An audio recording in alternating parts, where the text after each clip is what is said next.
Nagbabalik po ang programang Kaya Mo Yan sa DZRH. Kasama niyo rin pa rin po si Chairman Ricky Alegre, kasama si Emer Ginggong at si partner Cory Quirino sa inyong paboritong segment. Kung tawagin namin dito, Happy, Healthy, diba?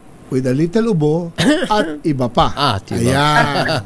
Sige. Actually, bedroom voice na. Ayun lang. Ayun lang. Huwag ka mag-alala. Makakatulong. Sexy voice. May padadalang laing si... Niyo, diba? May padadalang laing si Emer dyan bukas. Yung temperatura, partners. Yes. Minsan mainit, minsan umuulan, minsan sumisikat ang araw. Kaya yung pagbago ng temperatura, may epekto sa katawan po natin yan.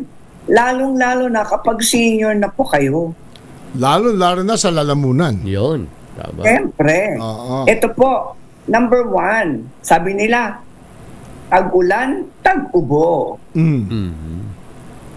Totoo yan. Number 1, bawal mapagod. No to overworking.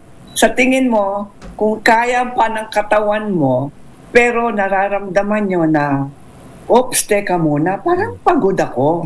Huwag niyong pipilitin ang sarili. Tama. Diba lahat tayo nagkaroon ng ganyang experience. Number 2, alamin ang ating limitasyon.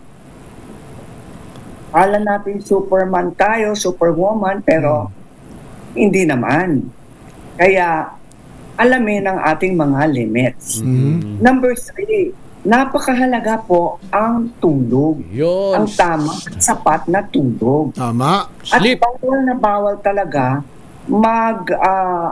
sinasabi nilang skipping one night of sleep. Naku, masakit. Kahit bata ka pa o young adult ka, may epekto yan sa katawan kasi sabi ng mga doktor, a loss of sleep for one night ay hindi mababago o maibabalik yan sa katawan.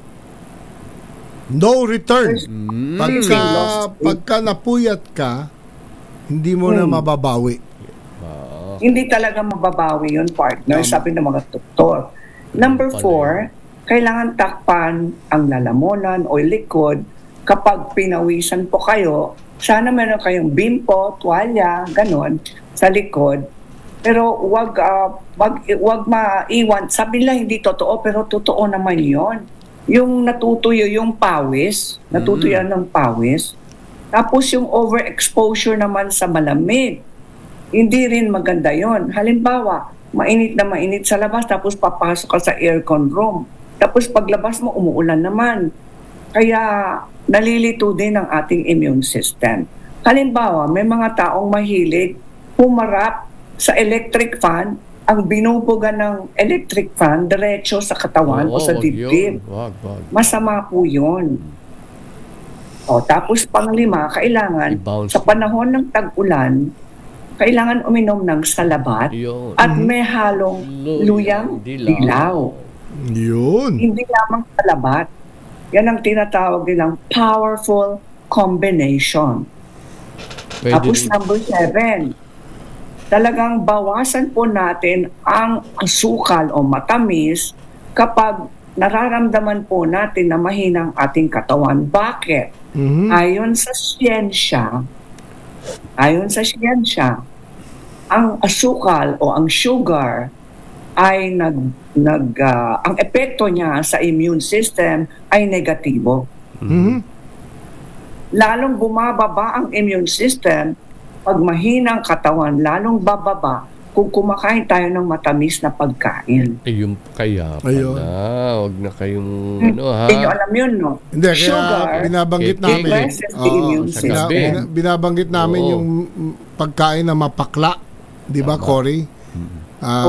Yung ampalaya. Yan. Okra. Yung okra. Yung pili. Ayan. Yan eh nakakatulong kasi nakakaiwas ka rin sa sugar.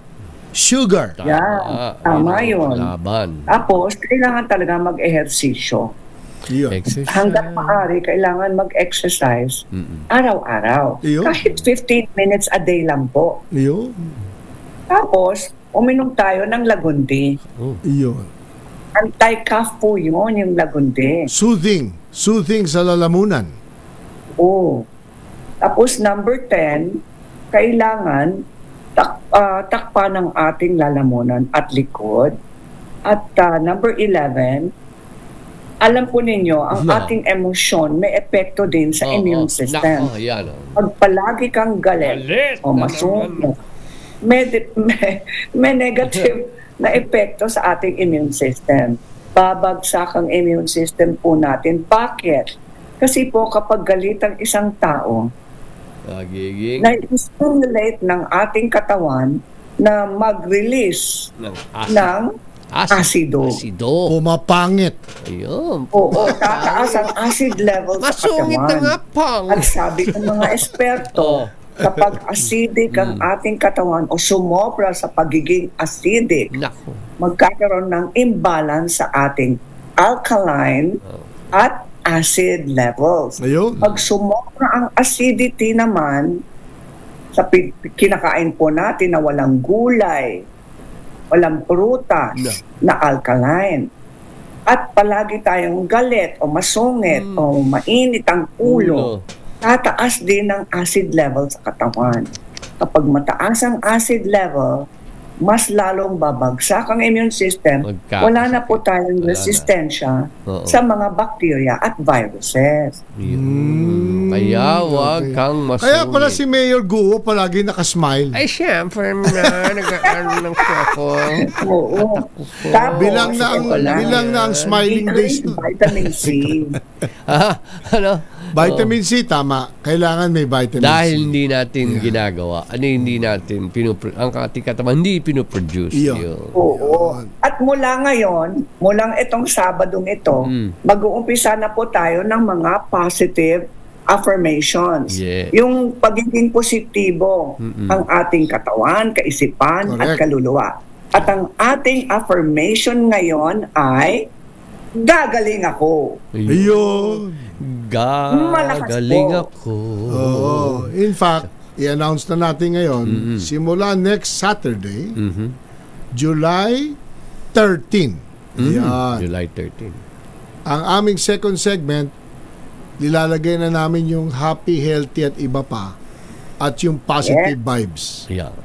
Positive. Yung ating mga bisita, 4:30 na ho nyo maririnig. Oo. Ipa-priority na ng kaya mo yan, ang positive vibes at ang health ninyo.